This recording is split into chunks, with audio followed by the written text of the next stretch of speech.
Bikabila dolo tata kimbango elulendulu tata padi elulendulu simu watoko. Mnakumbu ako manueri bamba ya nzinga bika zingula. Ngiwa zingula zindona wa zingula simfumu. Chupari tata kabota busukole besenzako. Bika yenge da zintuba yenge da zimbasi. Mvengi mpuru tulendo nga infa tulendo bika tata masivi elulendo bika tata mena monika. Botu bile kitile lumingu. Mungi sayanza kabota bimingi sibesenzako. Tata yitala la emonikisa. Botu bile kitine mavanga. Bika lulendo nzala mpanda elulendo lusimu watoko. Bika tata luna yala botu bile kitine mavanga. Supari masievra mamontono. Bika uba tata bika bihitala la. Jana kuna siyangaku. Kuna kupala nuba bantu. Kuna zola kwa kunentangu. Bika ya imba sensua. Tata songa lulendo ya songa masivi. Tata bukatambo ne bukate milangu. Bika lunungu ya masivi na monika. Bika nkembu wase tata unayala. Ululendo.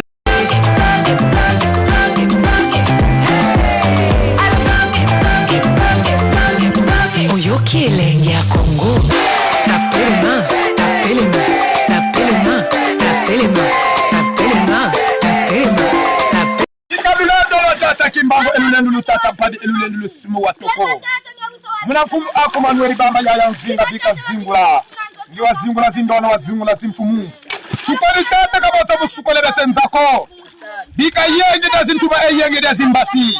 Mvengi mpuru tulendo nga infa tulendo bika tata masivi elulendo bika tata mena monika. Botu bile kitile lumingu. Mungi sayanza kabota bimingi sibesenzako. Tata yitala la emonikisa. Botu bile kitine mavanga. Bika lulendo nzala mpanda elulendo lusimu watoko. Bika tata luna yala botu bile kitine mavanga. Supari masievra mamontono. Bika uba tata bika bihitala la. Jana kuna siyangaku. Kuna kupala nuba bantu. Kuna zola kwa kunentangu. Bika ya imba sensua. Tata songa lulendo ya songa masivi. Tata bukatambo ne bukate milangu. Bika lunungu ya masivi na monika. Bika nkembu wase tata unayala. Ululendo.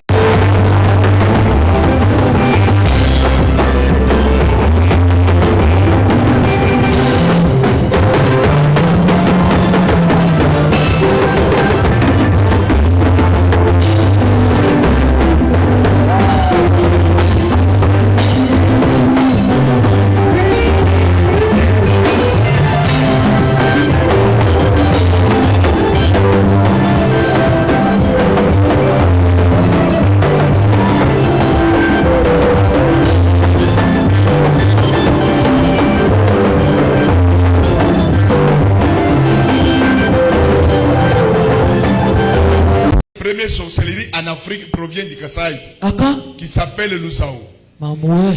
Ah bon? Et là non, pasteur. Bon, chaque GPT, yebisa biso.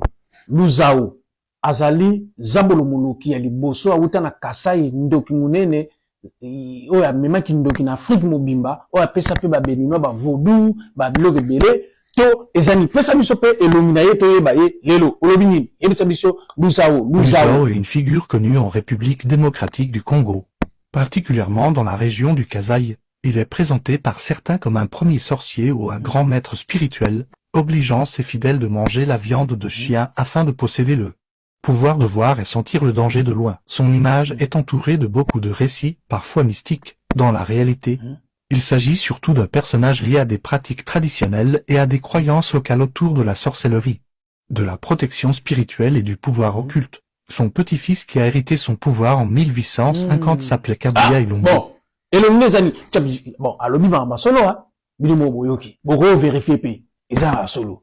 Ya ngo fo yeba histoire mboka na yo. Ya makambo zo a marché te. Pona Lusao. Lusao na photo kanga ye. Hein? Bon, pasteur, continuez na matéria, pasteur, continuez matéria. Siko problème eza nini, pasteur, pona mona ka ba finga. Mitakala partout, gauche, droite. Donc, makambo marché pona nini yo marché te, pasteur, ça roule. On vient du Kasaï. Parce que nous venons d'une semence maudite. Parce que nos grands-parents, ils étaient des féticheurs. C'est vrai. Qui adoraient des esprits méchants, qui adoraient des sorcelleries. Parce que la première sorcellerie en Afrique provient du Kasaï, qui s'appelle le Lusao.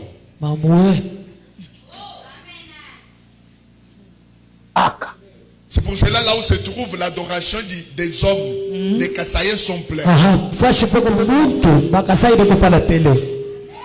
Si vous partez c'est là où on maudit les gens, on fait des bêtises, c'est là où se trouve beaucoup de Kasai. Zambio shakabutak bakasai ke babu. Aka Mungu yote ila bantu bavala kama vazi paka bakasai. Doko pale. Ngati mnarudi pasteur. Apo boye la ngana commentaire junior te bolanda pasteur ngati mnati. Ngaina Bible bi panza sangona oyoki. Merci pour la parole. Amen. J'avais un problème là qui me dérangeait et je me suis dit d'appeler un prophète. On a béni prophète, il m'a dit serre, namoni bitumbeza makasi, ça est l'anga offrande. Et sur le champ, comme le problème en question me dérangeait, je suis allée à Tindelier $20. Il n'est pas ici, à Zanaloa là-bas, je crois. Et quand j'ai envoyé, il m'a dit on va prier et Dieu va me montrer. J'ai fait des réponses la nuit. Et Tokomina Tongo, il m'a appelé. Oh non, Dieu m'a montré. Au Somba, cette Bible. Somba cette Bible au Tindelama. Selon moi, je me disais que j'achète le Bible, na tinda ba Bible. Oh non, il faut tinda ngombongo. Nabi atuninga Bible pas nabi no comme na Kinshasa. Nabi non, ga ba Bible za ba $5 et tout. Oh non, chez nous Bible za $70. Na sali calcul il y a 7 x 7 et c'est le roi la 49, c'est-à-dire $490.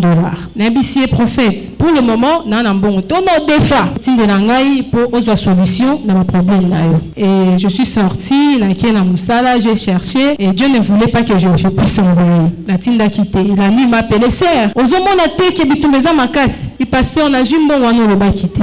Chez nous Bible za na on a somba kasata ba Bible na kenena ke no tindela ote et sina sangisa ki ba intercesseur wa to ada na ngomba il faut tinda kaka mbongo wana. Na tinda ki angote. Maintenant ma question est zaboy. Est-ce que na sala ki mabe ya kotinda $20 wana parce que selon moi je me disais le fait kotinda mbongo wana de cela qui asenga susu mbongo mususu. C'est parce que vous vivez dans l'ignorance, vous êtes habitué avec les gens qui vous donnent des prophéties. Les gens là sont des véritables charlatans. Pourquoi ils proposent des solutions très faciles? Il te dit donne $20, dans quelques minutes vous avez la solution. Vous dites non, je sais quand même, c'est un homme de Dieu. Et quand vous envoyez $20, ça monte, ça devient 400. Il a vu la terre fertile. Ici, avec cette fille ici, je peux lui bouffer tout l'argent. Pendant que vous envoyez l'argent, lui il est dans la barre en train de prendre de la bière. Ce sont des charlatans. Aucun pasteur dans ce monde tu peux donner de l'argent. Aucun prophète dans ce monde tu peux donner de l'argent. Maintenant lui te donne la solution. Ça ne se fait pas. C'est de la simonie. Alors si toi tu fais ça, tu deviens simoniaque.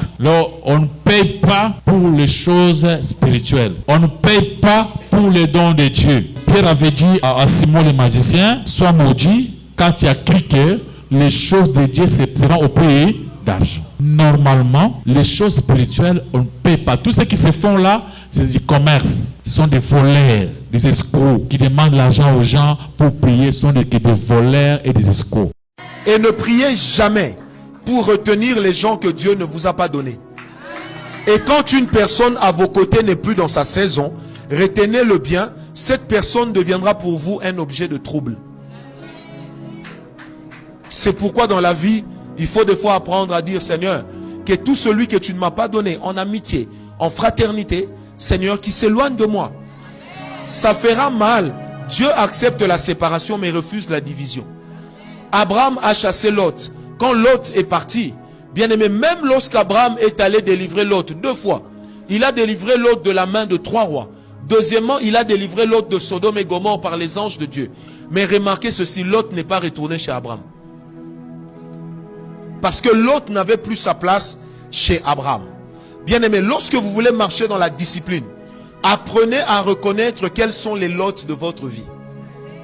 Vous savez, le nom de Lot en hébreu veut tout simplement signifier le voile. Et le nom du père de Lot veut tout simplement signifier le vent du désert. Vous savez, le vent du désert a cette particularité d'être chaud et cette particularité d'être poussiéreux. En fait, tant que Abraham était avec Lot, Abraham ne pouvait pas se rendre compte que il était déjà arrivé là où le Seigneur l'attendait. C'est pour dire ceci. Quelquefois, nous usons de compassion là où le Seigneur a déjà tranché. Ba journaliste, bazo bengayo. Ngana yo to sala émission. Émission to sala ko da démonstration. Ndima invitation. Ben yamba ba journaliste, pe ba journaliste ayo te ba journaliste netre. To banana na mbote, ngana to pesa na mbote. Ange à commission, ange à commission, ange à commission, ange à commission, ange à commission, ange à commission. tu as pouvoir na kata nini, tu as pouvoir, tu as pouvoir, tu as pouvoir. Tu as pouvoir, tu as pouvoir, tu as pouvoir, tu as pouvoir. Omoni l'on dans salon na otumba yo. Omoni na bimisi moto. Voilà.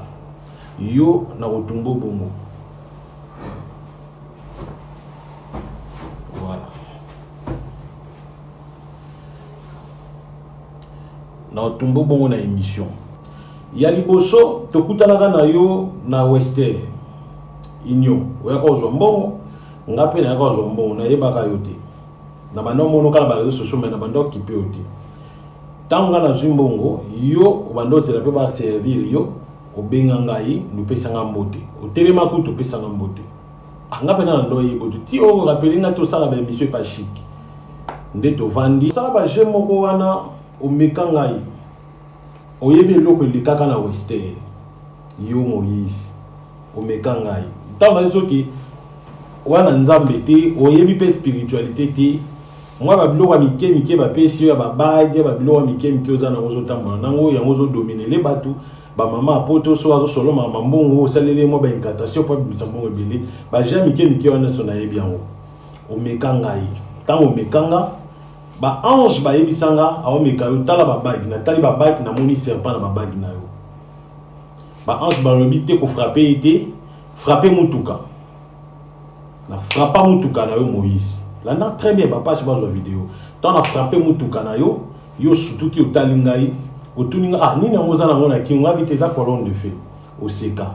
Na bisa mon frère bonga na ke na ngai. To bima na yo po bima na plan ensemble.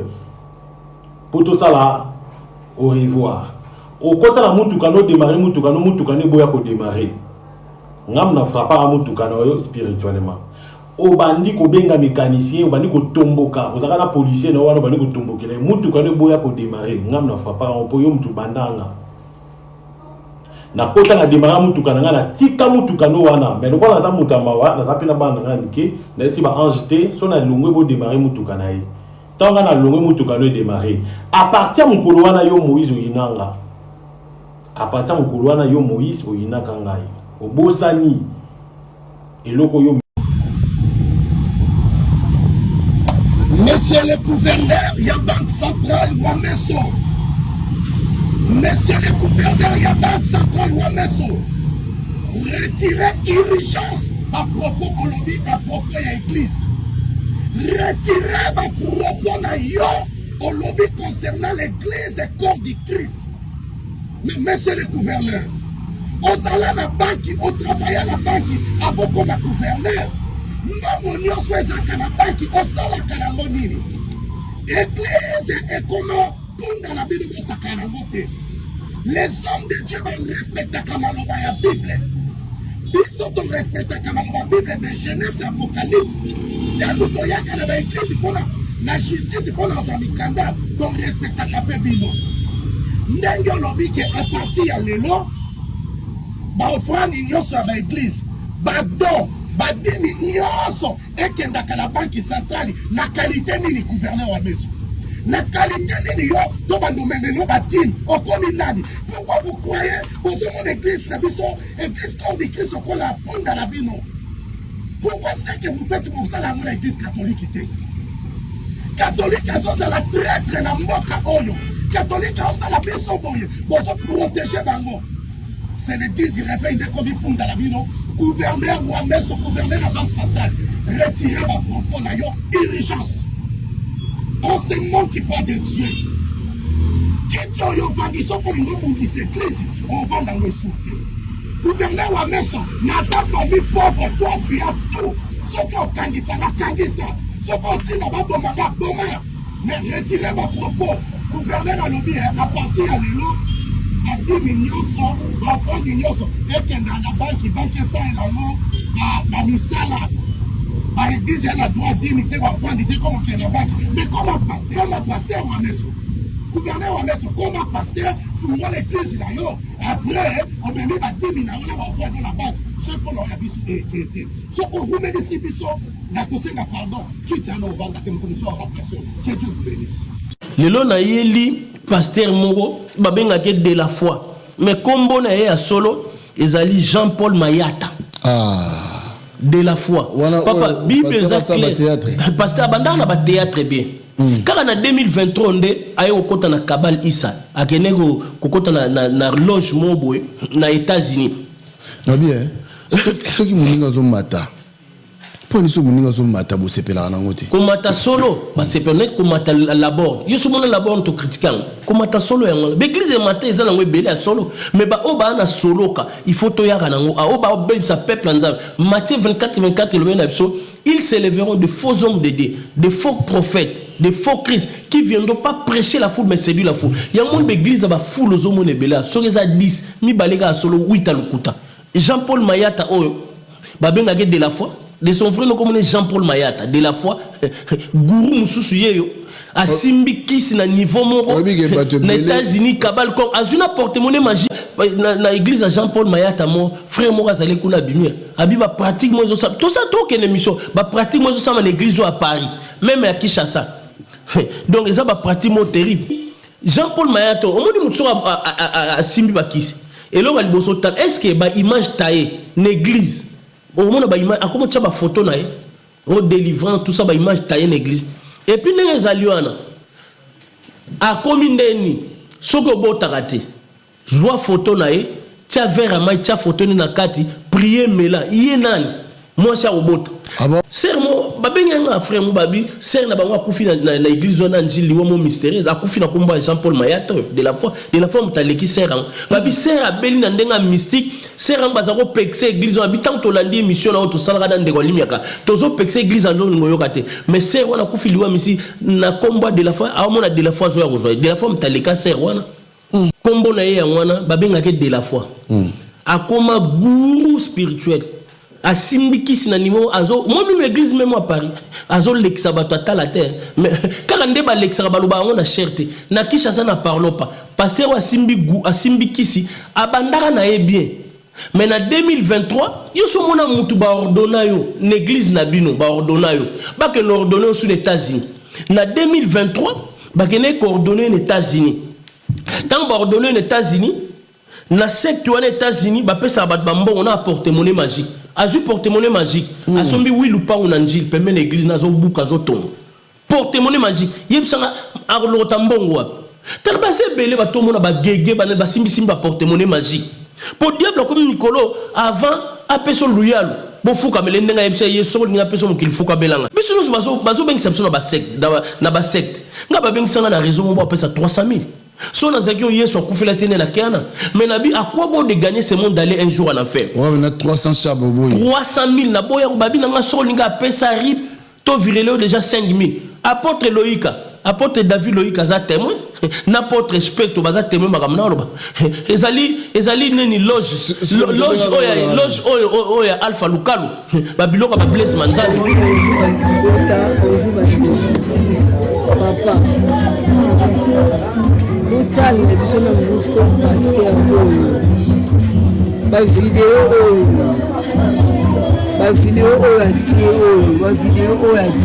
ya biso oyo eza na kati ya biro na ye ntango bapesa biso baide ndenge nini tokosala role oyo bavideo oyo yayebisaki biso oyo eza mpo na vie na ye ya le 31 tosala kwa publicité mais ndenge ekomeli na ndenge ya mabe ekomi mabe makasi ezalaki bongo te ndenge amemelaki yango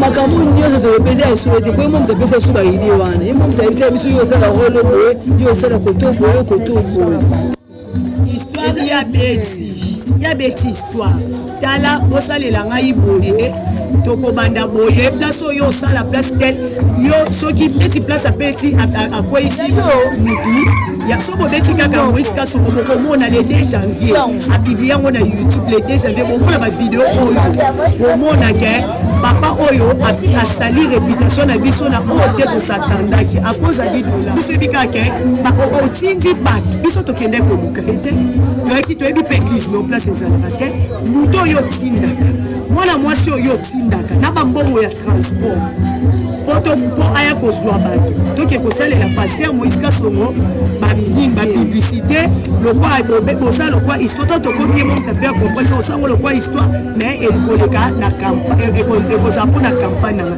ezalaki pete ke bato ya Kinshasa bamona nazotindela banini barelation na ngai baza na poto bamona campagne na ngai ya le 31 ndenge eza mais lelo oyo obimisi biso bandoki obimisi bandeko na biso ya mibali babele biso natikala mboka te nabotama na mboka te mama na ngai aza mvi mama na ngai aza ndoki te o beto papa na ngai azali Isaac azali joueur azali pede te mais bana bato tozali sous kimia te ya falon na biso aza avec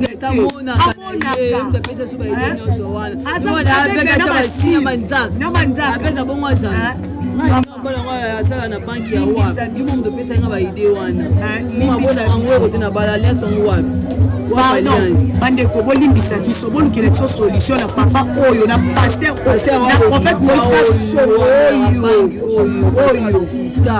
papa faux prophète mafuta na ye ezokuisa mafuta lokuta mafuta kosa kweya mela okweya so na meliso okweya olobaki bongo so na meliso po okweya yo mo mto olobaki papa na ndoki te na mwasi un jour nous en a posa pe ya kobala yo salir ba réputation na biso ma futa za ngo huile d'olive te ezane huile tana kata milangi wana so tana kati oloba na biso ma edeka senga tote ko senga si yo mo ko ta obita uno ta mafuta o mona to no ta mafuta o ta papa Moïse obota mano pena kiganda boma te obota mano pena este te okosa biso bakata papa bino na mama bino mutu oyana papa oyana na kamba soda okosa ba mama bato mikolo bakata ba parana o mutu ye ba viola ba mama bino okima mutabokolo mama mo na kisangani lokuta mensonge pasteur limisanga me boye un jour soko tambola kabo un jour vérité no ebima na poisse déjà retirer ma vidéo supprimer en na YouTube supprimer en haut ozo supprimer au télé ko za ba mbongo to ngape pasteur walesa agotanga pasteur walesa to ngape pasteur so to moni simité non ke pesa témoignage ata na église munene ata na ministère amen ate ba walesa lokwa lekisa ngalo ke tie papa pasteur walesa no senga na micro na loba makambo so ke olingo me maona niveau msu ano sala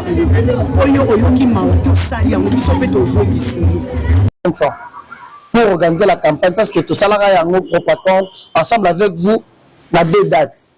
C'était le 14 juillet, une semaine avant francophonie, une semaine avant campagne, on nous écrit que pour reporter date. Toutes les dépenses faites et que la maille. Pour aux annonces date Motanzam de Félix Oazou a tiré la biseau pour tout ça la veille et ça là le 11 août. OK? Mon moyen maintenant se passer sa dépense qui c'était juste pour gagner une âme. Il peut dépenser de l'argent à cocotte parce que lui est évangéliste. Il peut tout faire mais pour gagner une âme. Nous rendons Jésus-Christ comme Seigneur et Sauveur. Devant une situation comme ça, ces frères-là est le bienvenu chez nous. Parce que il a accepté Yemoko. Il a avoué vérité que j'avais une vérité cachée depuis 2022. J'ai compté que j'étais sidatique. Mais avec la sida, on m'a dit que c'est dans l'église à Fukami, église Bossa Melilanga, Nzandali Misanga, Nabika. Tu peux pourquoi? On a déjà prié pour lui. Il reste notre frère à l'église. Nous va comprendre que frère, il avait telle situation. Et moi, je vous ai promis ici que notre Dieu est un médecin par excellence. Le frère là sera guéri. À vous témoigner un jour, parce que chose grave, jusqu'à ce jour, moi si naïe au Lubumbashi, au Baké Salane test, à l'objet la pasteur, je crois en votre Dieu que Nzambe na Rubik ça y est pas balanga. La femme est restée, elle est restée jusqu'à aujourd'hui. Merci beaucoup, Géline.